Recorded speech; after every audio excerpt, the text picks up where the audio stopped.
जय श्री कृष्णा। राधे राधे दोस्तों। भैया दूज के पर्व कार्तिक माह के शुक्ल पक्ष की द्वितीया तिथि को मनाया जाता है। इस दिन बहनें रोली एवं अक्षत से अपने भाई का तिलक करके उसके उज्जवल भविष्य के लिए आशीष देती हैं। तो चलिए भैया दूज की पौराणिक कथा आप सभी को सुनाऊंगी। जैसा कि सूर्य की पत्नी संज्ञा की 2 संतानें थी, पुत्र यमराज तथा पुत्री यमुना। संज्ञा सूर्य का तेज सहन न कर पाने के कारण अपनी छाया मूर्ति का निर्माण कर उन्हें ही अपने पुत्र पुत्री को सौंपकर वहां से चले गई। छाया को यम और यमुना से अत्यधिक लगाव तो नहीं था, किंतु यमुना अपने भाई यमराज से बड़ा ही स्नेह करती थी। यमुना अपने भाई यमराज के यहाँ प्रातःकाल जाती, उनके दुख और सुख के बारे में पूछा करती तथा यमुना यमराज को अपने घर पर आने के लिए भी आमंत्रित करती थी, किंतु व्यस्तता तथा अत्यधिक दायित्व के कारण वे उनके घर नहीं जा पाते थे। एक बार कार्तिक शुक्ल की द्वितीया को यमराज अपनी बहन यमुना के घर अचानक जा पहुँचे। बहन के घर जाते समय यमराज ने नरक के निवास करने वाले जीवों को मुक्त कर दिया। बहन यमुना ने अपने सहोदर भाई का बड़ा ही आदर सत्कार किया, विधित तरह के व्यंजन बनाए, उन्हें भोजन कराया तथा भाल पर तिलक लगाकर वहां से चलने के लिए गए। तभी उन्होंने यमुना से कोई भी मनोवांछित वर मांगने का अनुरोध किया। यमुना ने अपने आग्रह को देखकर कहा, भैया यदि आप मुझे कोई वर देना चाहते हैं तो यही वर दीजिए कि आज के दिन प्रतिवर्ष आप मेरे यहाँ आया करेंगे तथा अतिथि स्वीकार करेंगे। इसी प्रकार जो भाई अपनी बहन के घर जाकर उनका आतिथ्य स्वीकार करे तथा इस दिन को बहन अपने भाई को टीका करके भोजन खिलाए, उसे अपना भय न रहे। और इसी के साथ उन्होंने यह भी वरदान दिया कि यदि इस दिन भाई बहन यमुना नदी में डुबकी लगाएंगे तो वे यमराज के प्रकोप से भी बच जाएंगे।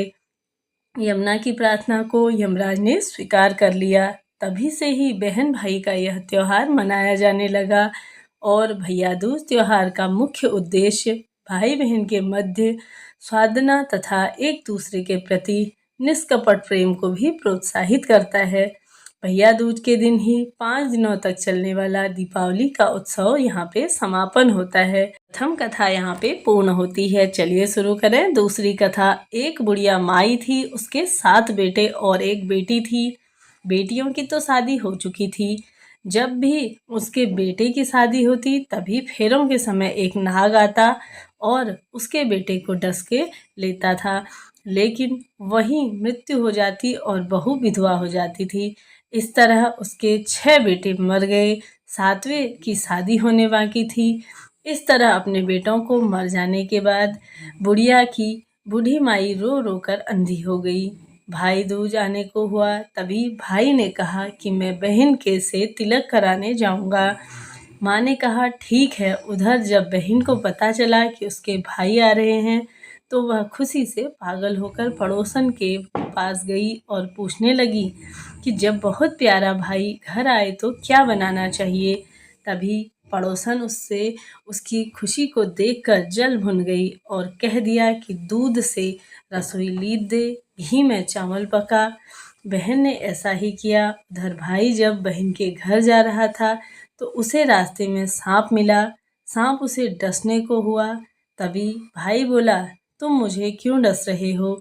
सांप बोला, मैं तुम्हारा काल हूँ और तुम्हें मुझसे डसना ही है। भाई बोला, मेरी बहन मेरा इंतजार कर रही है, मैं जब तक तिलक करा के आऊँगा तब तुम मुझे डस लेना। सांप ने कहा, भला आज तक कोई अपनी मौत के लिए लौट कर आया है जो तुम आओगे। भाई ने कहा, अगर तुम्हें यकीन नहीं है तो तू मेरे झोले में बैठ जा, जब मैं अपनी बहन से तिलक कर लूँ तब तू मुझे डस लेना। सांप ने ऐसा ही किया। भाई बहन के घर गया, दोनों बड़े खुश हुए। भाई बोला, बहन जल्दी से खाना दे, बड़ी भूख लगी है। तभी बहन क्या करे, न तो दूध की रसोई सूखे न ही घी के चावल पके। भाई ने पूछा, बहन इतनी देर क्यों लग रही है, तू क्या पका रही है। तब बहन ने बताया कि ऐसा ऐसा हुआ, भाई बोला, पगली, कहीं घी में भी चावल पके क्या, या दूध से भी कोई रसोई लीपे, गोबर से रसोई लीप, दूध में चावल पका।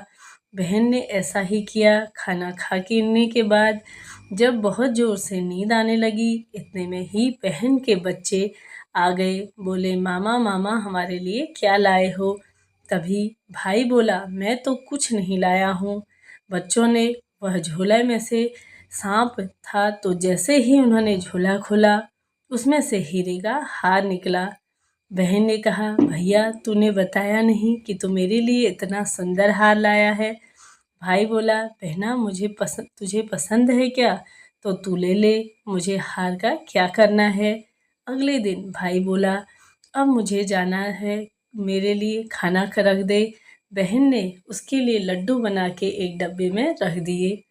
भाई कुछ दूर जाकर थक कर एक पेड़ के नीचे सो गया। उधर बहन के जब बच्चों को भूख लगी तो माँ से कहा कि खाना दे दो। माँ ने कहा कि खाना अभी बनने में टाइम लगेगा, तो बच्चे बोले कि मामा को जो रखा है वही दे दो। तो वह बोली कि लड्डू बनाने के लिए बाजरा पीसा था, वही बचा है, चक्की में जाकर खा लो। बच्चों ने देखा कि चक्की में तो सांप की हड्डियाँ पड़ी थी। यही बात माँ को आकर बताया तो वह बावरी सी होकर भाई के पीछे भाग गई। रास्ते भर लोगों से पूछती रही कि किसी ने मेरा बैल बाटोई देखा, किसी ने मेरा बावड़ा सा भाई देखा। तब एक बार बताया कि कोई लेटा हुआ पेड़ के नीचे जा और देख ले। तभी भागी भागी वह पेड़ के नीचे पहुंची और अपने भाई को नींद से उठाया। फिर बोली, भैया भैया कहीं तूने मेरे लड्डू तो नहीं खाए। भाई बोला, ये ले तेरे लड्डू, नहीं खाए हैं मैंने, ले दे। क्यों मेरे पीछे पीछे आ गई, एक लड्डू ही तो दिए थे, उसके लिए भी तो मेरे पीछे आ गई। तो भाई ऐसा बोला। तब भाई ने कहा कि तू न मान रही है, क्यों इस प्रकार से मेरे पीछे आई। तो बहन कहने लगी कि क्या भाई तुम्हें प्यास लगी है। तो वह भाई को कहती है कि मुझे पानी पीना है। भाई बोला, अब मैं यहाँ तेरे लिए पानी कहाँ से ले आऊँ, देख दूर कहीं चील उड़ रही है, चली जा वहाँ, शायद तुझे पानी मिल जाए। तब बहन वहाँ गई और पानी पीकर लौट रही थी कि रास्ते में देखती है कि एक जगह पर ज़मीन में 6 शिलाएँ गड़ी हैं और एक बिना गढ़े रखी हुई है। तब उसने एक बुढ़िया से पूछा कि ये शिलाएँ कैसी हैं। उस बुढ़िया ने बताया कि एक बुढ़िया है, उसके 7 बेटे थे, 6 बेटे तो शादी के मंडप में ही मर चुके हैं, तो उसने नाम के यह शिलाएँ ज़मीन में गड़ी हैं। अभी 7वीं की शादी होनी बाकी है। जब उसकी शादी हो गई तो वह मंडप में ही मर जाएगा, तब वह 7वीं शिला भी ज़मीन में गड़ जाएगी। यह सुनकर बहन समझ गई कि ये शिलाएँ किसी और की नहीं बल्कि उसके भाइयों के नाम की हैं। उसने उस बुढ़िया से अपने 7वें भाई को बचाने का उपाय पूछा। बुढ़िया ने उसे बताया कि वह 7वें भाई को कैसे बचा सकती है। सब जानकर वह वहाँ से बड़े बाल खुले करके पागलों की तरह इधर उधर भाई को गाली देते हुए चली गई। भाई के पास आकर बोलने लगी, तू तो जलेगा, कुटेगा और मरेगा। भाई उसके ऐसे व्यवहार को देखकर चौंक गया, पर उसे कुछ समझ नहीं आया। इसी तरह दोनों भाई बहन माँ के पास पहुँच गए। थोड़े समय के बाद भाई के लिए सगाई आने लगी, उसकी शादी तय हो गई। जब उसे सेहरा पहनाने का समय आया तो किसी ने भी सेहरा नहीं पहनाया। बहन ने देखा कि लाओ मैं सेहरा पहनाऊंगी, यह तो जलेगा मरेगा, ऐसा कहने लगी। सब लोगों ने परेशान होकर सेहरा बहन को दे दिया। बहन ने देखा कि उसमें कलगी की जगह सांप का बच्चा था। बहन ने उसे पकड़कर फेंक दिया। जब भाई घोड़ी चढ़ने लगा तो बहन ने फिर से बोली, ये घोड़ी तू क्यों चढ़ रहा है, इस घोड़ी पर तो मैं बैठूंगी, ये तो जलेगा मरेगा, इसकी लाश को चील कौवे खा जाएंगे। सब लोग परेशान हो गए, सब ने उसे घोड़ी पर भी चढ़ने दिया। जब बारात रात को चलने लगी तो बहन बोली, ये क्यों दरवाजे से निकलेगा, यह तो मेरे पीछे आएगा, दरवाजे में तो मैं निकलूंगी। जब वह दरवाजे से निकल रही थी तो दरवाज़ा अचानक गिरने लगा। बहन ने एक ईंट उठाकर अपनी चुनरी में रख ली। दरवाज़ा वहीं के वहीं रुक गया। सब लोगों को बड़ा ही अचंभा हुआ। रास्ते में एक जगह बारात रुकी तो भाई को पीपल के पेड़ के नीचे खड़ा कर दिया। बहन कहने लगी, ये क्यों छाँव में खड़ा होगा? यह तो धूप में खड़ा होगा, छाँव में तो मैं खड़ी होंगी। जैसे ही वह पेड़ के नीचे खड़ी हुई, पेड़ गिरने लगा। बहन ने एक पत्ता तोड़कर अपनी चुनरी में रख लिया और पेड़ वहीं पर रुक गया। सबको विश्वास हो गया कि यह बावली कोई जादू टोना सीख कर आई है, जो बार बार अपने भाई की रक्षा कर रही है। ऐसा करते समय फेरों का समय आ गया। जब दुल्हन आई तो उसने दुल्हन के कान में कहा, अब तक तो मैंने तेरे पति को बचा लिया है, अब तू ही अपने पति को और उसके साथ ही अपने मरते हुए जेठों को भी बचा सकती है। फेरों के समय एक नाग आया। वो जैसे ही दूल्हे को डसता हुआ गया तो दुल्हन ने उसे एक लोटे में भर कर ऊपर से प्लेट से बंद कर दिया।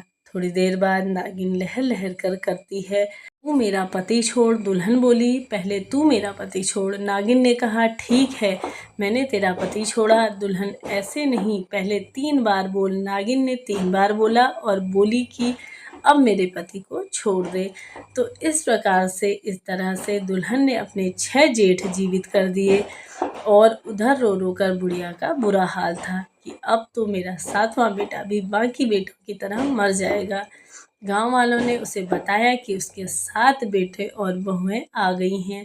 जो बुढ़िया बोली, अगर यह सच हो तो मेरी आंखों की रोशनी वापस आ जाए और मेरे सीने से दूध की धार बहने लगे।